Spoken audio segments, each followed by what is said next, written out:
साथियों, बिहार पुलिस सिपाही की परीक्षा 1 अक्टूबर सेकंड शिफ्ट में पूछे गए प्रश्नों को आज की इस वीडियो में हम लोग कवर करने वाले हैं।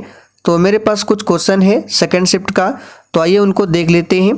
तो देखिए, पूछा गया था कौन सा बेहतर कंडक्टर है, तो ऑप्शन दिया गया था क्रोमियम, निकल, नाइक्रोम और लोहा। तो इन चारों में से जो सबसे बेहतर कंडक्टर है ये हो जाएगा निकल। यहाँ पर देखिए ऑप्शन बी दिया गया है, तो आंसर इसका क्या हो जाएगा, निकल हो जाएगा। देखिए दूसरा प्रश्न है, खगोलीय दूरबीन द्वारा बनाई गई छवि कैसी होती है। तो बहुत ही सिंपल है, खगोलीय दूरबीन द्वारा बनाई गई छवि जो होती है ये आभासी और आवर्धित होती है। तो यहाँ पर बी ऑप्शन सही जवाब है। और साथियों, यहाँ से प्रश्न बन सकता है कि दूरबीन यानी टेलीस्कोप का खोज किसने किया था, तो गैलीलियो ने, इसे भी ध्यान रखें। चलिए आगे देखिए, ध्वनि की तीव्रता किसके संदर्भ में मापी जाती है। तो देखिए, ध्वनि की तीव्रता जो है ये आयाम के संदर्भ में मापी जाती है। और ध्वनि की चाल जो है ये कभी भी निर्वात में गमन नहीं करती है। ध्वनि की चाल जो है सबसे अधिक किस माध्यम में गमन करती है, तो हमने आपको बताया था ठोस माध्यम में सबसे अधिक, उसके बाद द्रव में और सबसे लास्ट में गैस में। देखिए आगे पूछा गया था, फोटोस्टेट मशीन निम्न में से किन तकनीक पर काम करती है। तो इसका सही जवाब हो जाएगा इलेक्ट्रॉनिक छवि निर्माण के तकनीक पर फोटोस्टेट मशीन काम करती है। तो यहाँ पर सी ऑप्शन सही है। आगे देखिए, एक खगोलीय इकाई औसत दूरी है। तो देखिए, खगोलीय इकाई औसत दूरी जो है ये पृथ्वी एवं बीच की दूरी, यानी कि पृथ्वी एवं बीच की जो दूरी होती है उसको कहा जाता है एक खगोलीय इकाई। इसे ध्यान रखेंगे। देखिए आगे था, निम्न में से कौन सा उस कांच की दीवारों को गीला नहीं करता जिसमें इसे रखा जाता है। तो यहाँ पे प्रश्न क्या है, निम्न में से कौन सा उस कांच की दीवारों को गीला नहीं करता जिसमें इसे रखा जाता है। तो इसका आंसर देखिए, पारा दिया गया है।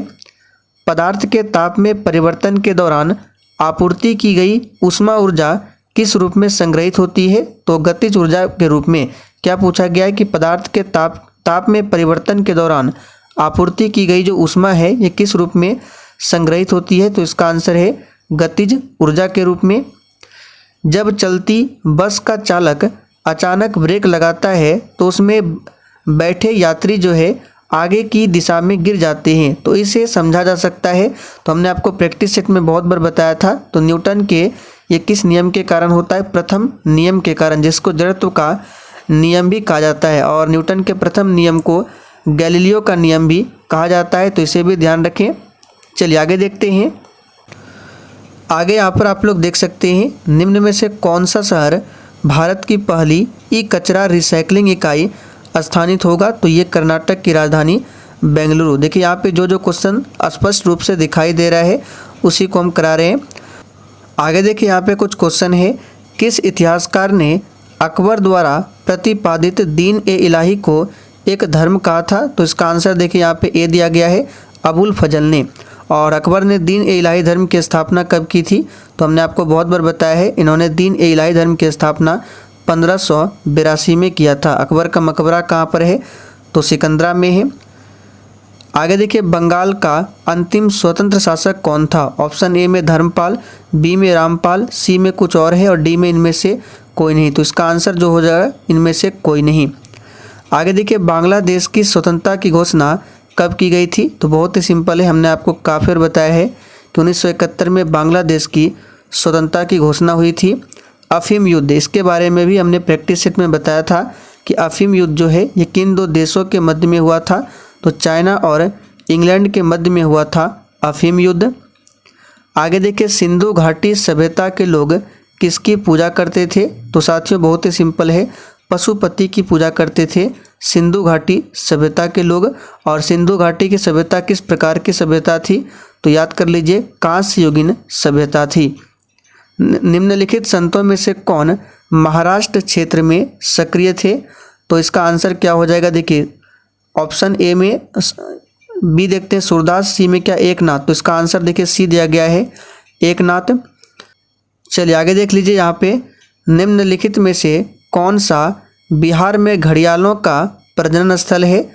तो इसका आंसर हो जाएगा गंडक नदी। देखिए बी में दिया गया है गंडक नदी। और बिहार का शोक किस नदी को कहा जाता है, तो कोसी नदी को, इसे भी ध्यान रखेंगे।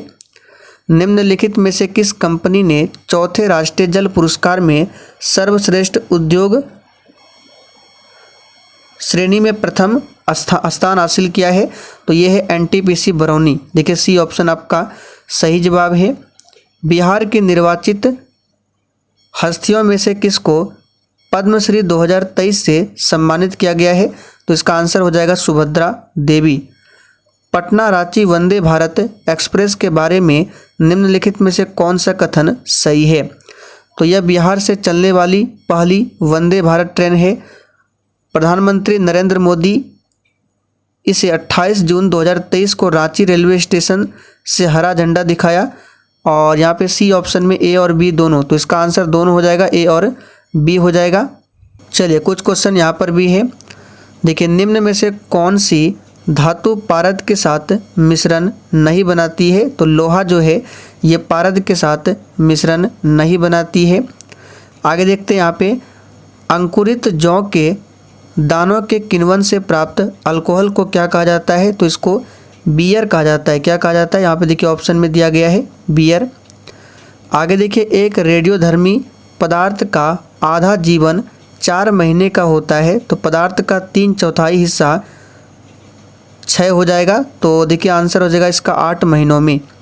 जब पानी में इनो साल्ट डाला जाता है तो बुलबुले बन जाते हैं, किसके कारण, तो ये CO2 गैस के कारण बुलबुले बनते हैं। चलिए यहाँ पे नेक्स्ट देख सकते हैं। नेक्स्ट है इनमें से कौन सा तत्व सबसे पहले कृत्रिम रूप से तैयार किया गया था, तो इसका आंसर है टेक्नीशियम, जो कि डी ऑप्शन में दिया गया है।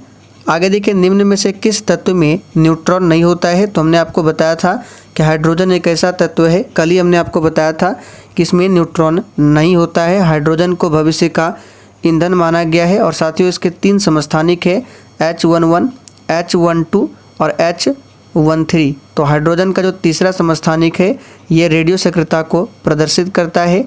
आगे देखिए निम्न में से किस गैस का उपयोग स्थिर गैस के रूप में किया जाता है, तो ये है कौन सा, तो NH3 है। याद रखिएगा कौन सा है, अमोनिया NH3, और अमोनियम को होता है NH4। और ध्यान रखना SO2 और NO2 इसके कारण क्या होता है, तो एसिड रेन होता है।